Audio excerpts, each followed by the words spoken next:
This episode of Rookie Hunter is brought to you by the Wild Sheep Foundation. Adventures in sheep country can change your life, and as residents of BC, we're very fortunate to have 3 different species of sheep in our province. After attending the Wild Sheep Foundation's annual convention, Sheep Show, in Reno, Nevada, we got to see what conservation looks like firsthand. The Wild Sheep Foundation's ability to raise and put millions of dollars on the ground each year to keep these majestic animals on the mountaintops worldwide is unmatched. The Wild Sheep family is a diverse group of people from all walks of life, and membership is open to anyone. Whether you're a seasoned pro, it's your first time on the mountain, or you just like to see sheep on the hillside, you can sign up and join today. Kelly and I are lifetime members, but you can become an annual member for just $45. You can also become a member of the Less Than One Club, which is the only club you want to get kicked out of. If you've never taken a North American or international ram, you can join us in the Less Than One Club for an extra $25. Plus, Less Than One Club membership also includes entry into a draw for 3 separate Dall sheep hunts, which will be given away at Sheep Show in 2019. For more information on the Wild Sheep Foundation and to become a member, head over to wildsheepfoundation.org.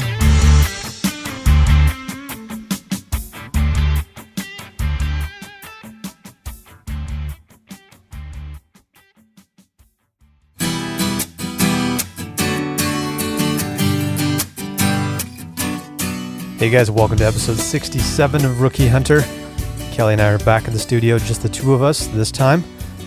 If you guys are enjoying the weekly schedule, shout out to our sponsors, North Arm Knives, and of course the Wild Sheep Foundation.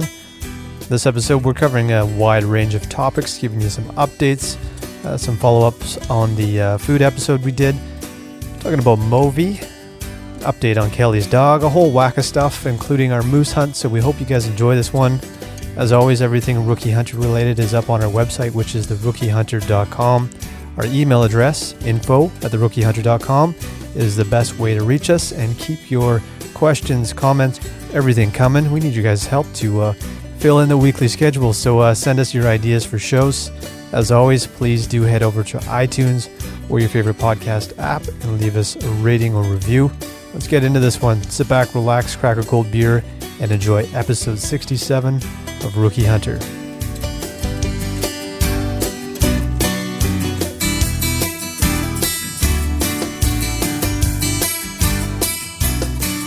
Well, Kelly, since we've started every past episode like this, I might as well do it again. It's not a bad way to start. Nope. Except for the one with Mark, which was morning.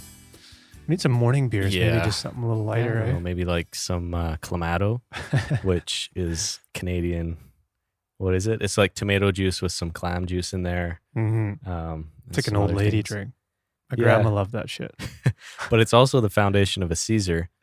Let's just go full Caesar. Maybe that's the new move. Yeah. Maybe some mimosas. Rookie Hunter mimosas. We'll see what happens. Yeah.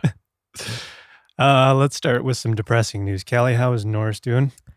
Well, I kind of had an idea that things weren't progressing. So it's his front leg got hyperextended. This is Kelly's dog, by the way, if you're wondering who Norris is. Yeah, so he took a tumble on a hike recently, and it wasn't a good thing. He didn't break any bones, but it turns out that he actually has like a 3rd degree sprain on his front leg, which involves fractures and also some major tendon issues on the front. So he has surgery next week. Essentially, they fuse his front wrist, so he'll lose flexion in that wrist. He'll be able to move his toes and his feet, and then his upper knee, but that wrist will lose. So it's a long recovery time. They put a plate over that joint, and it basically locks it. Because otherwise it just keeps caving in, right? Gotcha. And you can't leave it. They're just in pain. So you either have to amputate or put a plate in, and he's not even 2. So I'm not going down the road of the other 2 options. We're going to get him fixed up. Yeah. And he should be back to about 95%. He'll have a little bit of a swing in that arm just because the full flexion isn't there. Yeah. But he's for the most part, they said, we'll notice it, but most people probably won't. Like, Right. he'll still be able to run and hike and catch a frisbee and all that kind of stuff. But Dogs are surprisingly resilient, man. So, yeah, it's just that it's like a 6 to 8 month recovery, yeah, it's a long time. and it also costs $4,500. So it's like That's a few sheep hunts that's like, 2 punches to the face right there. and one to the balls. Yeah, one to the balls for sure. I mean, I kind of had some time because I was researching myself, and I was like, oh man, I think I just don't see it not being this particular problem, which is carpal hyperextension. I was hoping, sometimes you go down the path of Googling and you find all the worst things, and I'm like, hopefully that's not what it is, but it seemed pretty obvious. Yeah, I mean, with joints and bones and stuff, it's a little clearer, right? Like you can actually see it Right. bending the wrong way. Poor So guy, man. yeah, I have my fingers crossed that maybe like, a splint and some rehab would do it, but I don't think that's the Yeah. case. Yeah, what So- you and I were saying, like, for him to break his arm actually would have been, or his legs would have been better. Yeah. And then maybe it's because he's so young that the bones are too, maybe if he was older, the bone would have broken. Right. That would have been a better situation. But Yeah. they're pretty flexible when they're young. Yeah. Man, I think we were both kind of in like a little bit of shock when he did that, obviously, Mm-hmm. and didn't get to talk to that couple for Mhm. too long. Yeah, we were kind of in like, get him in the car. Yeah. We got to go mode. Exactly.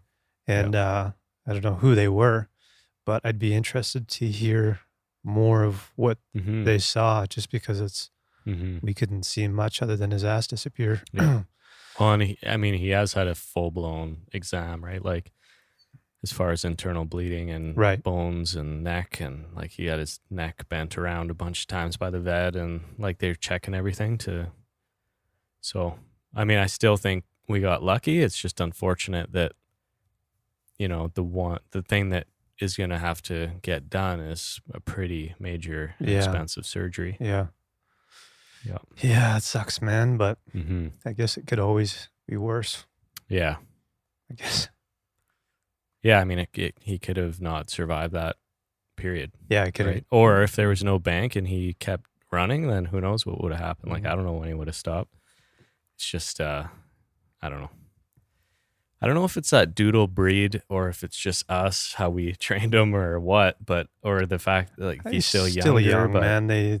I don't know. I just feel like, I never have had a full trust of him off leash. Right. Like usually we hike in areas that are more valley bottom and there's Right. less chance for things, right?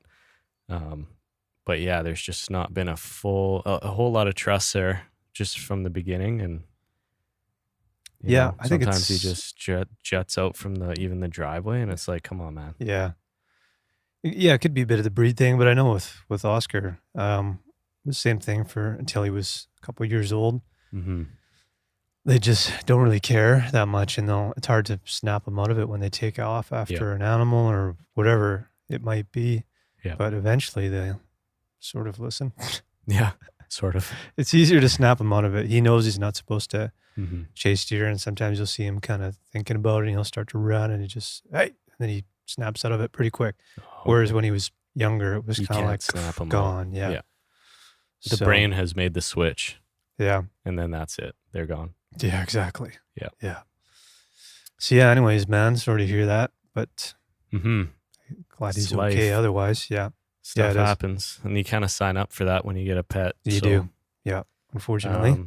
I know I've had lots of pets in the family, and well, even like yourself too, right? There's always something. You don't expect it's going to be the $5,000 No. leg surgery, but I mean, it's always a potential. Any fall, it's potential, right? Yeah, for sure. So, anyways, Yeah. Should we jump into some emails? sure. We got lots of feedback on the DIY backpacking meals, and I'm glad people got something out of it. We got lots of feedback, most of it around the meat side of things. So I was hoping with the first one, I think we'll have to do a second part to it and get into some more complicated meal prep. I guess it's still not complicated, but we sort of skipped the idea of doing meat. And lots of guys are saying, hey, it's possible too. One one of the comments I made is that I had heard of people doing like ground beef and it, being like the consistency of a rock. Yeah. So I'll go through a few comments. We had Mike from Ontario write in, not just with the idea of meat in mind, but pre-cooking pasta and rice, which I did touch on with rice. You can also do that with pasta. So you cook it at home, dehydrate it, and then cook it again when you're on the trail. Rice, I would 100% recommend doing that because that's a long cook time when you're doing it from start to finish. So 100% you need to cook your rice at home and then dehydrate it. Half the time I can't cook rice good at home. Right? Yeah. I mean, a rice machine or a rice steamer, that's the only way to go. I fancy myself a good rice cooker. Yeah? Yeah. Nice. I'll dehydrate some for you. And you can definitely do that with pasta. I just didn't feel the need to do it because if you try and find some of those quicker cook time pastas, it's not really, it'll still save you time in the end, but I figured the amount of prep time and dehydrating sort of outweighed the fact that you could just find a pasta that will just cook fast in the field within like 7 minutes or something like that. I'm okay to do that. You know what I mean? Yeah. But anyways, good tips and good to sort of hammer in that idea. With dehydrating meat, Mike went on to say that choose lean cuts, keep it small, and the less fat, the less likely it is to go rancid. And the more you dehydrate stuff, the better it's going to be. Any bit of moisture content that you leave in meat or any of your vegetables and stuff like that is definitely, there's the... could go bad. It could go bad, right? Yeah. So you really have to keep that in mind and be careful with anything that you're bringing out there. A few guys, as you'll hear, mention the same thing, that you can soak these meals beforehand. So some guys said they'll soak meat 10 minutes before. And then Mike was saying that he'll soak his for an hour before he actually cooks it. So you just let it sit in water for a while and it'll start to suck up some of that moisture without doing any cooking, which is a good tip. So Chris wrote in as well, saying had some good bits of information. And he said, I think you guys are missing an epic part of the deal by not doing meats. So same idea. And he just said, again, the trick with meats is allowing enough time to rehydrate. So letting them soak. He said also for your pasta packets, he tried doing dehydrated salmon, which we touched on briefly. I think that'd be an easy meat to do, maybe a good place to start. So I'm going to try some more of these recipes and we'll do sort of a follow-up episode and focus a bit more on the meat side of things, which could be kind of fun. Elk Newbie said the same thing in regards to meat, just letting it rehydrate. Ryan mentioned that he tried to stir his oatmeal in the jet boil stove with his boner and didn't have much luck. I guess I should He gave false instructions. It wasn't that clear. By the way, what I was trying to say was burner, not boner. And since Kelly kept laughing, there was no real way to edit it out. So I thought, fuck it, we're just going to leave that in there. So I hope that made a few of you laugh. But don't try doing that in a hot plate of oatmeal. Anyways, Athletes Hunt also mentioned that they're going to try going stoveless for an upcoming stone sheep hunt. And I think my comment to that on the last episode was fuck all that. So I like I was laughing. Yeah. some hot coffee in the morning. I mean, but we also touched on like the fact, if you can do it, then that's great. Yeah. And you can I just don't drop want to. a bunch of weight and you can do all this thing. And if you don't need that extra comfort factor, then all the power to you. Mm-hmm. But we just need the comfort factor. Exactly. You can only get it from so many places up there. But that being said, I'm still curious to hear how that goes. It's interesting, man. It's a different approach to it. Well, he said they're going to try it, or this is something they do all the time? No, they're going to try it. Okay, yeah, it'd be nice to hear from him, to see how it goes, and if he would do it again after that. For sure. I want to talk about Movi, Kel. Sure.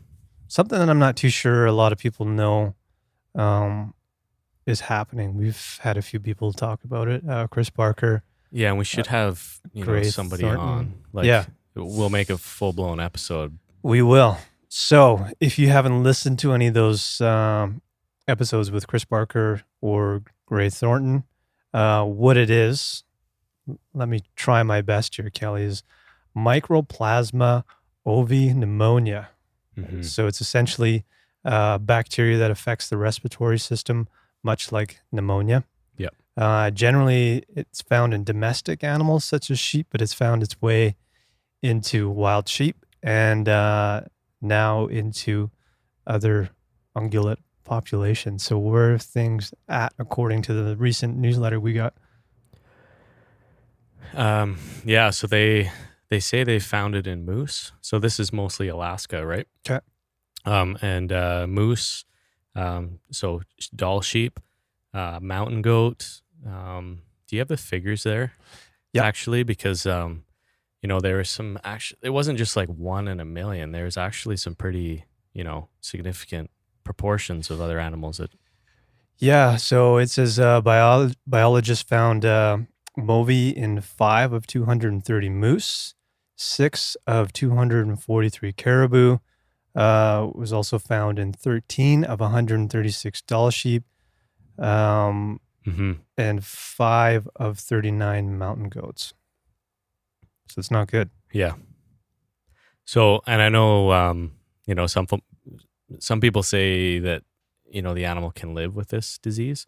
I think the problem is that this disease flattens out the hairs, right, in the esophagus, I Right. believe. So they can't cough up a lot of the phlegm. And so from a pneumonia perspective, their lungs can fill up with fluids, but also like similar to other diseases, yes, you may be able to live with it, but it may make you more susceptible to other diseases. Right. So it's not, it's a bigger picture thing. But yeah, like you said, I think it's determined that it's something that was brought over, like with colonization and all that kind of stuff. It's not like it's been inherently something wild sheep have had to deal with. And I think the big alarm bell was when they started seeing it in Alaska as well. And they've got, pretty heavy duty biologists and wildlife management out there. And now they're doing a bunch of studies and they're finding it in all these other animals. So it's a bit of a scary situation. It's also one that there's still a lot of research that has to be done. Yeah. And it seems like the goalposts are moving a little bit just as they learn more and more. Yeah, And exactly. they see that the impacts are bigger and bigger. Yeah. So we need to be, throwing resources at this now. And that's one of the things that, Wild Sheep Society BC, Wild Sheep Foundation, Alaska Fish and Game, all these organizations are really pushing to try to mitigate this problem. Yeah. Also in this thing, it says that MOVI has affected mule deer in New Mexico, bison in Montana, and multiple white-tailed deer in the upper Midwest. So it's all over the place, man. Yeah. It's not good. Yeah. So I think like it, and when we had the previous episodes with Chris and also with Gray, the focus has been really on working with those domestic sheep farmers to educate and also get to a win-win ground, right? Yeah. One of the cool initiatives I thought, which we touched on in the last podcast with Chris, was that eating MOVI off the landscape piece, because it's a respiratory illness. So it doesn't mean that, you can't, organizations or people or whoever can't buy those sheep that are affected and eat them or use them as a resource, but then we replace those with MOVI-free sheep. Yeah. And then that kind of, so it ensures there's a clean domestic population and it's not going to impact the wild populations too. It's that interface that's kind of the problem. But the scary thing with finding things in these other species is that interface gets bigger and bigger. Right. Which is a little nerve-wracking. Totally. And also, I don't think that should absolve the domestic farmers from, this isn't our, see, it's everywhere. So it's not our problem. Yeah, I don't think that's what should happen. It's still got to be actively managed at domestic level too. Yeah, definitely. I feel like if it's treated properly, it could be taken out in a reasonable amount of time, maybe. Mm-hmm. Because if you think the lifespan of a ungulate isn't that long. Mm-hmm. So if you start to tackle this shit now before it gets completely out of control, hopefully Yeah. you'll see it drop off the map within, I don't know, a few decades or something like that. I don't know how long it would take. Yeah. It's like the mussels in BC, the invasive species, or the pike and the kootenays. Yeah. It's I think they're offering like $10 a head for pike and the Yeah. kootenays now. Yeah. And then the mussels, obviously, like that's one that fascinates me a little bit, because how do you manage that? Like, there's so many roads, and I mean, obviously there's main highways that you can monitor and pull people over Yeah. and test their boats and look at them and inspect them. But it just seems like such a massive, I don't know. I just think it's the amount of effort going into that is incredible. Yeah. I'd be interested to learn a little more about that, actually. Something we haven't really dug into, but I just know, like, if you go from one lake to another, you pull your boat out, you got to clean it. There's signs everywhere. You potentially run into road stops and inspections and all that kind of stuff. So Yeah. it's just really cool, the amount of effort going into stopping that invasion. Yeah, for sure. Zebra mussels, I believe. That's actually a good transition, Kel. You sent me a couple of articles today, and it's not a news story, but it's an interesting one. Yeah, I think this dispute has been going on for a couple decades now, but Douglas Lake Ranch, which is located in south central BC near Merritt, has historically been like one of the largest cattle ranches in Canada. And I believe it's the Nicola Valley Fishing Game Club, or Nicola Valley Fishing Game Club, that is kind of filed a dispute against that ranch, because some of the lakes, there's many lakes on that property, but I believe two in particular, they're saying, you can't own the lake, Right. and you can't own the fish in it. So that's been a very long battle, and I believe they were in court last year, but they haven't decided the outcome yet. Right. And they also this year filed a dispute against Corbett Lake Ranch, which is a privatized fly fishing lake, Right. kind of in the similar area. So there's a couple of things that have happened just in the last couple of years, and although it's a long-standing issue, it just seemed like, from our perspective, we're now new to this whole thing, and it kind of goes back to the point of hunters and anglers become more attuned to the problems in the province, not because we want to kill all the animals in it, but because we want to make sure they're always there. Yeah. And this is one of those things that, because if we hadn't started hunting, would we really care about Douglas Lake Ranch right now? Probably not. Exactly. Yeah. So it's like we stumble across these things, and I just think it's one of those, there's been activity in the last couple of years, so it's something that's piqued our interest, and we started looking at a bunch of articles, and it just seems like similar to the US, where they're talking about a lot of public land disputes. This is the big one, one of the big ones in BC right now. Yeah. And I'm just worried that depending on what the outcome is on that trial, which is kind of like a David and Goliath type thing, like the person that owns the Douglas Lake Ranch also owns the Colorado Avalanche, the the Denver Nuggets, and there's one other, there's a LA Rams. So this guy's a multi-billionaire. Stan. He's from the U.S., but he owns the property. Yeah, I mean, you can find his name and all that kind of stuff. Point is, he's like multi-billionaire, and the folks on the other side of the equation are a couple guys from the Fishing Game Club in Nicola Valley, which is it's not a big town. So Yeah. I don't know. I mean, it's just surprising to me that it gets to this point. It can last this long. Like, we're talking about our public lands here. Yeah.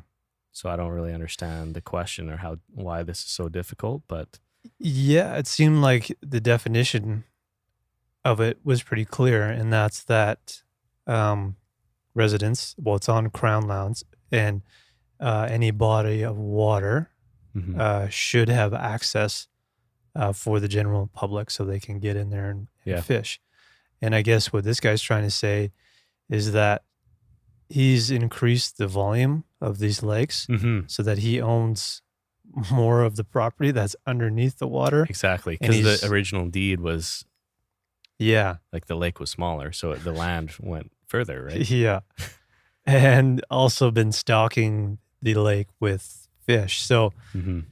probably doing, well, I'm sort of just guessing here, but doing these things, knowing what the law is so that he can say, hey, these Mhm. are actually my fish and I actually own the land underneath the water because and that's I didn't know you could mess with a natural lake like that either. Mm-hmm. I know I grew up on the Columbia River and people would move I believe you rocks need around. permits for that. Yeah, people would move rocks around Yeah. so they could park their boat, and they would get in a lot of shit for Yep. disturbing the sort of like the natural flow of water. Yep. No, I don't think you can increase the size of a lake to like 3 times without some type of Yeah. provincial, And also the other thing, does this mean that if you go to that ranch and you do some fly fishing, like you don't need a provincial fishing license? Yeah, I don't know. I don't know. It just seems to open like so many questions, and none of them are gonna have, good outcomes. Yeah, And I'm just worried. Like, there's like how many lakes in BC? 3,000. there's tons. Yeah, So I'm just a little concerned about the outcome of this trial impacting the rest of the 3,000. I grew up always assuming that you couldn't own, a lake and the fish in it. mm-hmm. Which is what this guy's trying to do. Exactly. Or And I guess there's a few of them. And I don't know if like he's, it could have been owned by people before. Like this ranch has been around since 1800s. Yeah, But, I just don't know how recently he's been involved. But, yeah, I don't know.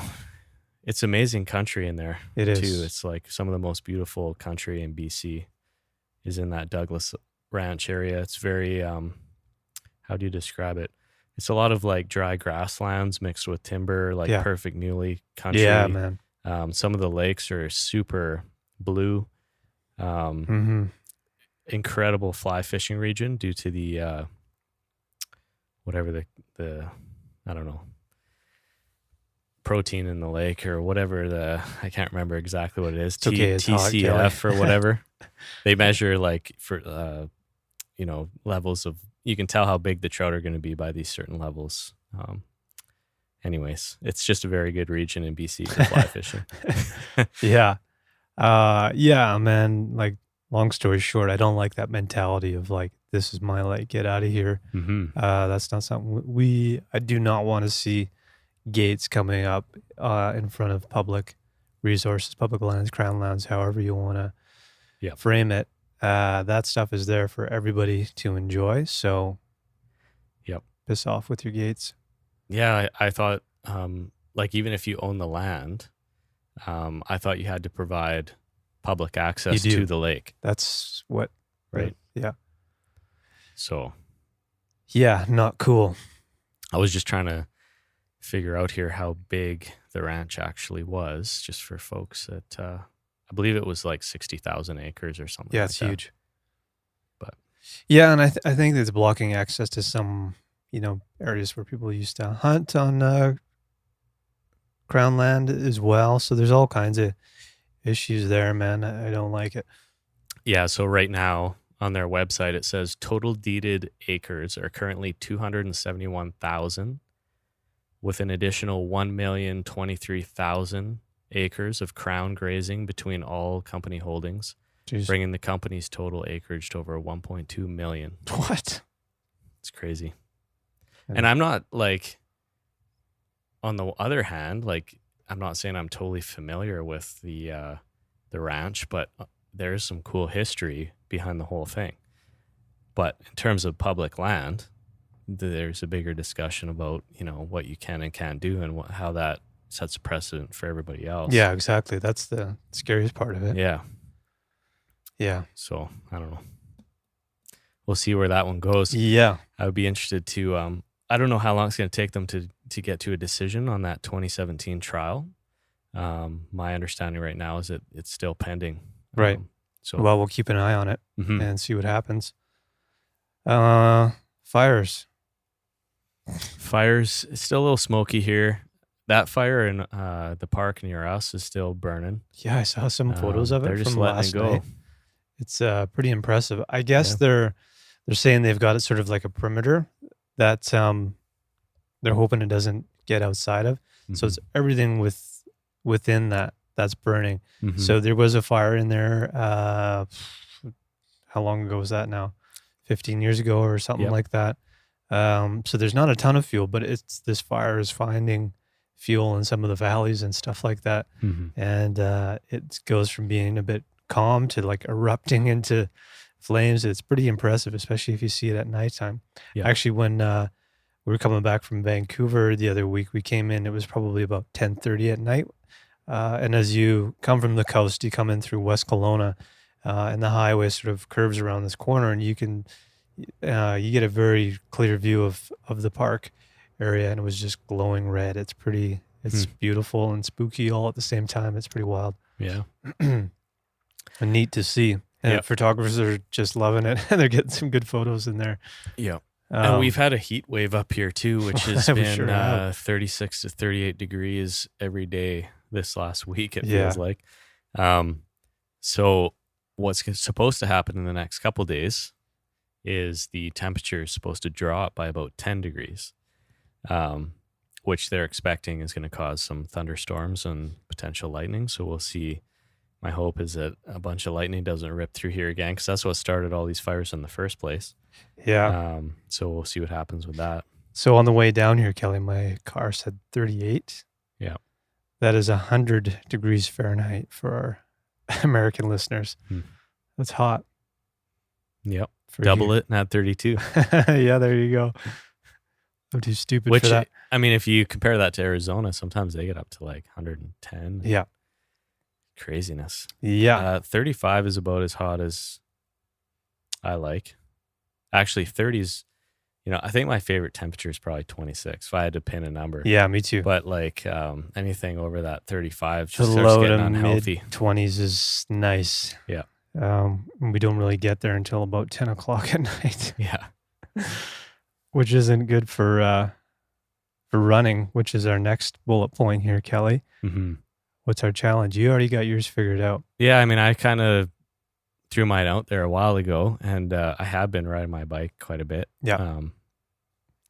So it's August 2nd today, so this is officially started. Okay. Let me Um, see here. I just got to do a quick calculation. it's got to crunch a few numbers.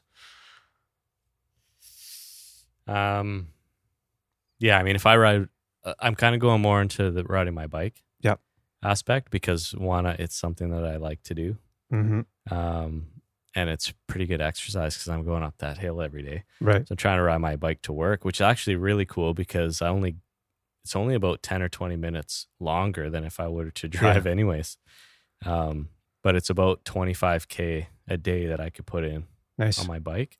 So I was thinking like a few times a week, that's 75 kilometers a week on the bike. Mm-hmm. I was going to try to throw in like, some hiking and running.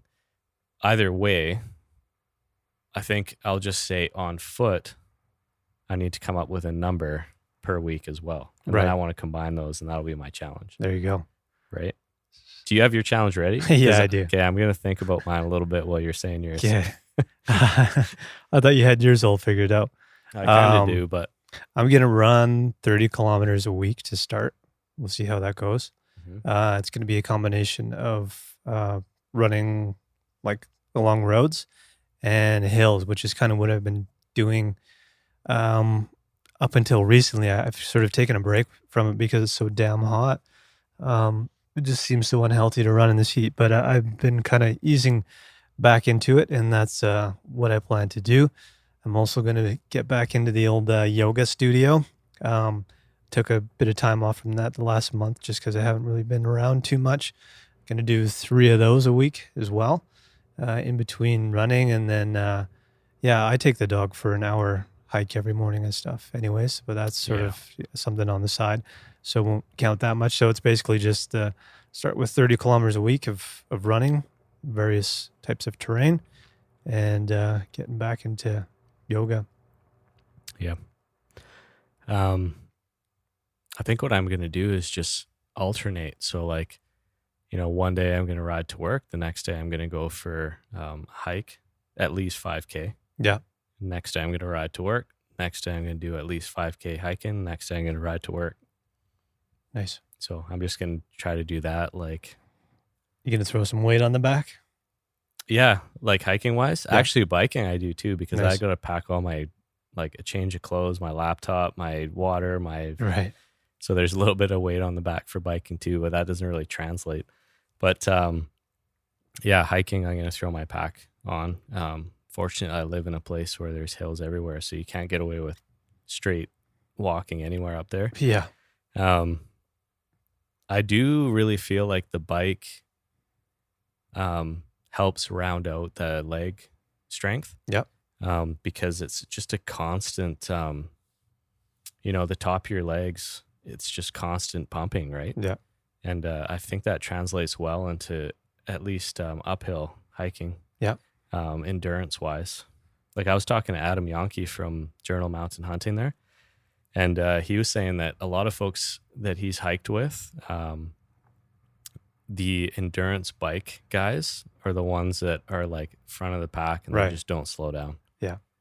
So I think there's different muscle usage, right? 100%. Yeah. So Yeah, I used to ride everywhere, back and forth from work every day and that, but my bike, I just need to get a tune-up. That's all it's holding me back, and I'll be back Throw out some on WD on there. it. Yeah, it needs a little bit more work than that. Dip it in some WD. And just drop the whole thing in a barrel of WD-40 and Yeah. see what happens. I did get a cyclocross bike, which that thing is, because I was going to look more for road bikes, but it's pretty dangerous in this town, man. Like there's not, the bike lanes are pretty good, but a lot of people get hit. So I kind of use more of the green space. Yeah. And I got a cyclocross bike with essentially a road bike with knobby tires on it. And Yeah. that thing's unreal. Yeah, I've Love it. considered the road bike, but I just can't join that club, man. No, With the tights and the stupid Oh, man, I don't do glasses I'm okay with some clothes flapping in the wind. and- So am I. I'm not trying to break a record.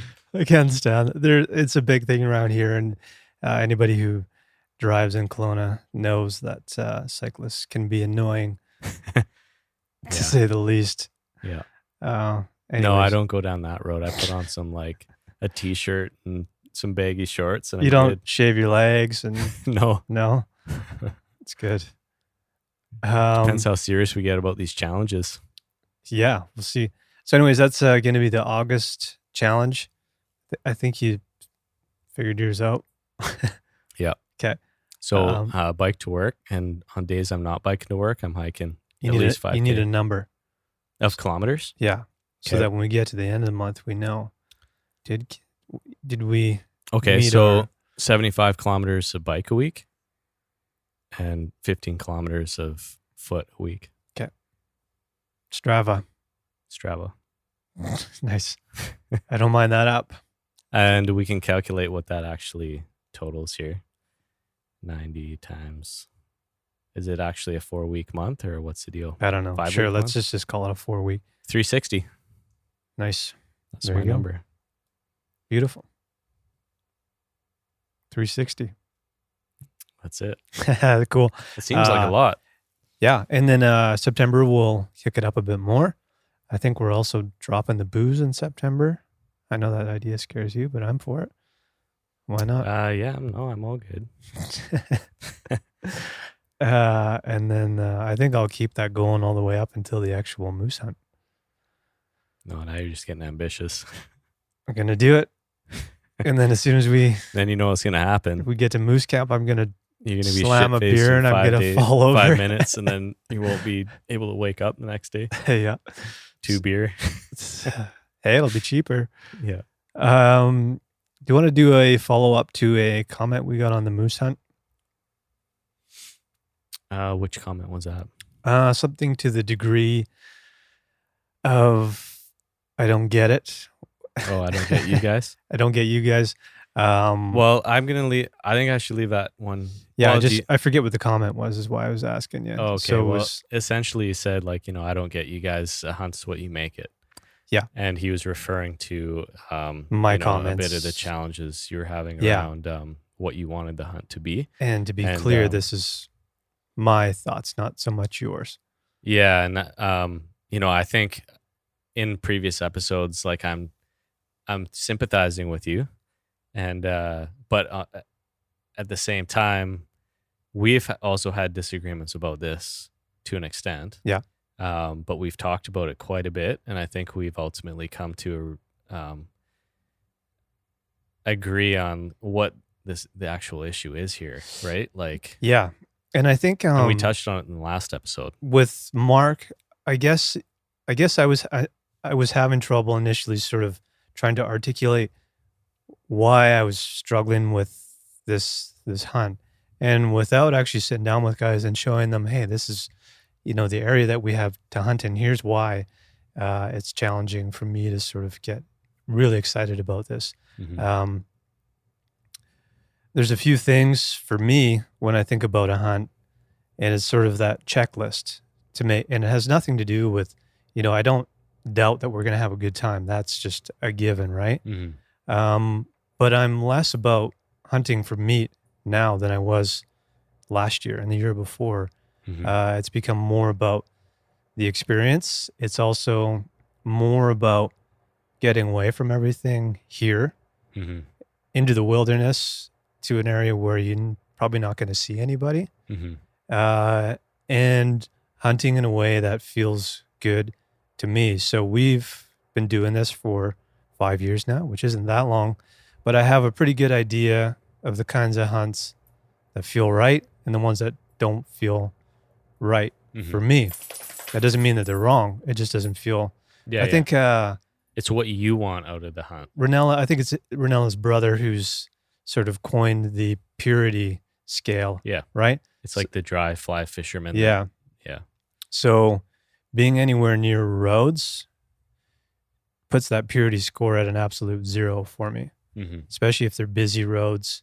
I don't want to be anywhere near a road when I hunt. I want to get so far away from everybody else that the only person I'm going to run into is another backpacker, right?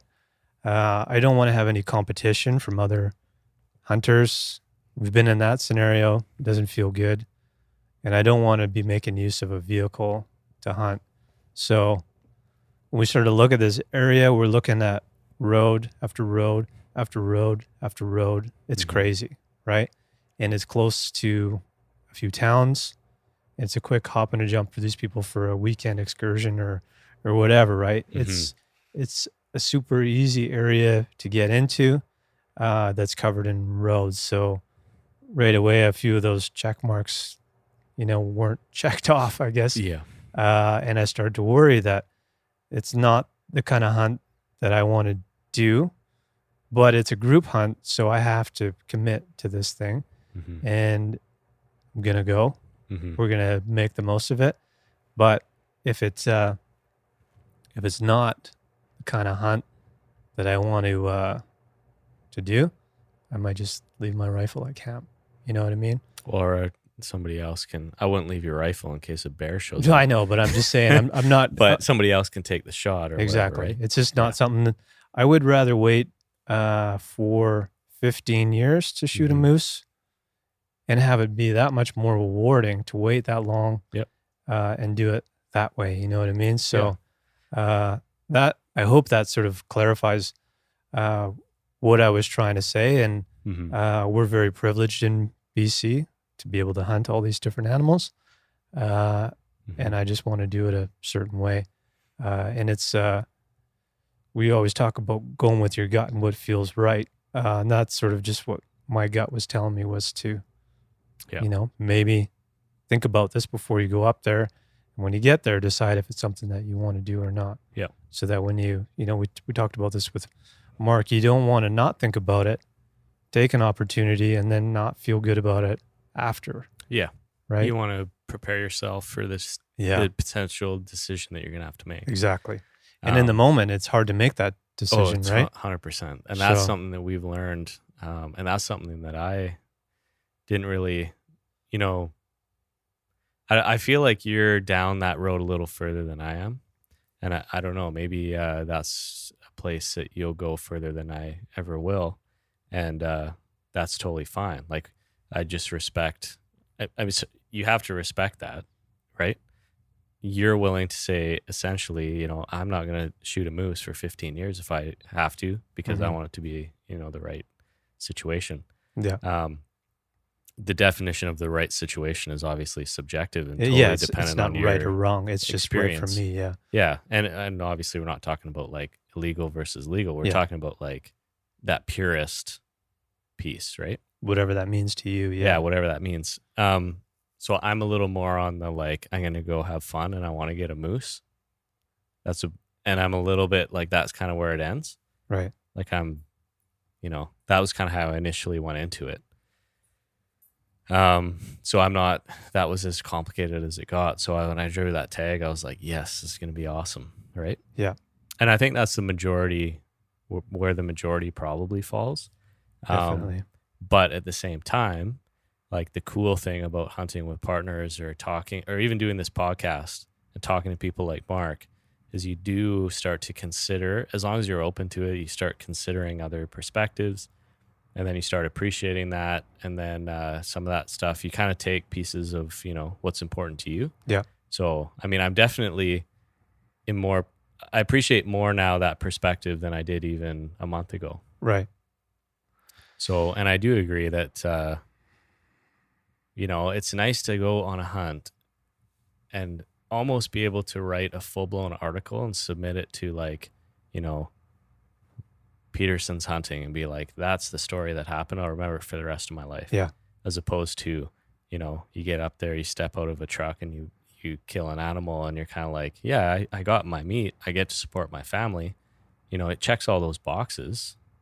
But at the same time, you're not like, oh, I'm not going to really write a book about it. Yeah. So, Yeah. and it is really cool to have those write a book type experiences later on in life when you're sitting there talking to your. That's what I want, man. Yeah. And it comes from that. It's sort of maybe a morbid way to look at it. But I sort of look at like the age that my dad died, right? So Mhm. that, again, it's kind of a weird way to think about it. But if I lived as long as him, I've got like 30, how many? 34 hunts or something. Yep. Big hunts, not hunts in general, but we do one big hunt a year, right? Yeah. And I might not be able to do that until I'm 60. So I might only be able to do it till I'm 60, or Yeah. I could die next year. I don't know, man. So these one opportunities that we get each year, I want them to be something significant. Mhm. And I want it to be a challenge. I want to learn new things, Yep. which would happen no matter what. You might learn something good or bad from it. But I just want to push myself for as long as I can and do stuff that is rewarding, regardless of whether or not I come back with meat. That's sort of become less of, it's part of the goal, but it's not as much of it. If it was only to go to the meat, then I would say, yeah, this area is great. We'll just cruise around. And Yeah, we're going to get a moose. Yeah. And a story. Yeah. Yeah. The other thing that kind of ties on to that is, like, my grandpa is, he has pretty bad dementia Yeah. now. He's about 90 years old. And when I talk to him, he still remembers me, but, you know, there's a lot of, he won't remember what happened an hour ago, 5 minutes ago, 30 seconds ago, but he does remember every single hunt he's been on. Mm-hmm. And he remembers every single moose hunt. And when you show him pictures of elk, he's like, yeah, he's counting the points. He's like doing all these things, right? So, like, that's usually, and I started hunting late, so I never really talked to my grandpa about hunting. Yeah. But it was something they did all the time.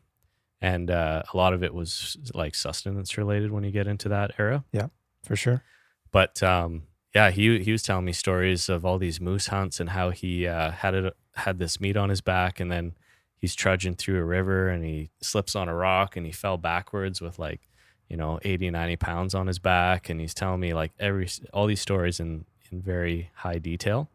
But there's not a lot of other stuff that is really in that amount of detail at this stage. Mm-hmm. So I just think it's kind of acknowledgement of how important those experiences are to you those struggles, right? Yeah. You remember the struggle. Yeah, exactly. Yeah. And it's something that you're proud of, and you really, you have a story to carry with you too. And Yeah, I think the Patagonia CEO dude, is his name Yvon or I'm not sure. Chouinard? But one of his quotes is like, adventure isn't a real adventure unless there's a potential you may not come back. Yeah, So there's just like a struggle to this whole thing that makes a story. exactly. Yep.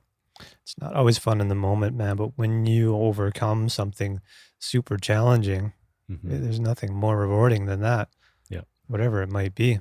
Could be climbing to a crazy ass peak in insane weather, Mhm. or, finding the animal of a lifetime, whatever, right? So, but yeah, that's what I'm after. And I appreciate that comment. I'm not saying that I'm mad that guy left that. It gave me a chance to sort of clarify what I was trying to say. And I don't want to sound like a whiny bitch, like, oh, I have to go on a moose hunt.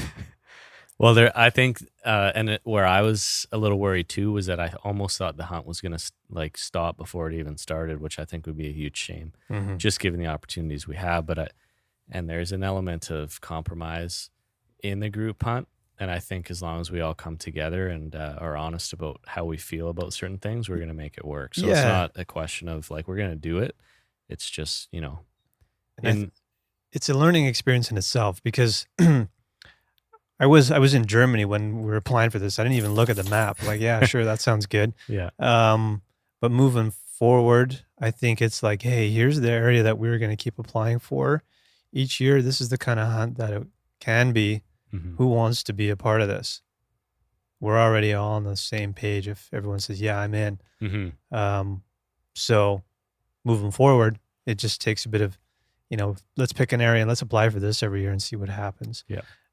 We're spoiled enough where we can go further north and all these things become an over-the-counter type tag anyways. But it would be cool to pick something down here that maybe the odds aren't as great, but it could be a really cool experience. So we apply for that every year, right? You know what I'd still like to try is a Spatsizi moose hunt. Yeah, definitely. / goat hunt. Yeah. / sheep hunt. / everything. Yeah. Next year, I think, is going to be a exciting year for planning. We have some ideas, but I think it's going to be. And I don't think we should wait till next year. I almost think we should start doing it now. Yeah, we should do it now. We've tossed some ideas around, and we'll have Garrett back next year. And I was back in the Kootenays. I was talking to him a little bit. And we've also talked about a potential wildlife safety course. Yeah, which I think would be an extremely good investment, especially if we're going to be doing like fly-in, drop-off type situations. So, good content too. Yep, for sure. I think that's good for this week. Yeah. Anything you want to add? Nope, I don't think so. Cool. We'll be back next week. Yeah. Cheers. Cheers. This episode of Rookie Hunter was also brought to you by North Arm Knives. North Arm Knives are handcrafted and sold directly through a father and son team right here in British Columbia. Choose from a selection of outdoor knives, kitchen knives, and custom engravings from NorthArmKnives.com. They ship internationally and guarantee all of their work. Kelly and I have put their products to the ultimate test and give them our stamp of approval. Head over to NorthArmKnives.com.